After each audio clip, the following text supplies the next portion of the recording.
वन्दे वेदोमापतिं सुरगुरुं वन्दे जगत्कारणं वन्दे पल्लवभूषणं मृगधरं वन्दे पशूनां पतिं वन्दे सूर्यशशाङ्कवलिनयनं वन्दे मुकुन्दप्रियं वन्दे भक्तजनाश्रयं च वरदं वन्दे शिवं शङ्करम् ॐ मृत्युञ्जयाय रुद्राय नीलकण्ठाय शम्भवे अमृतेशाय शर्वाय महादेवाय ते नमः।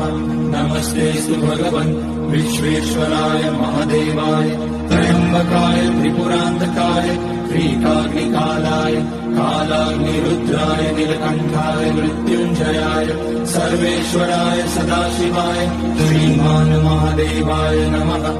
ॐ नमः शम्भवाय च मयोभवाय च नमः शङ्कराय च मयस्कराय च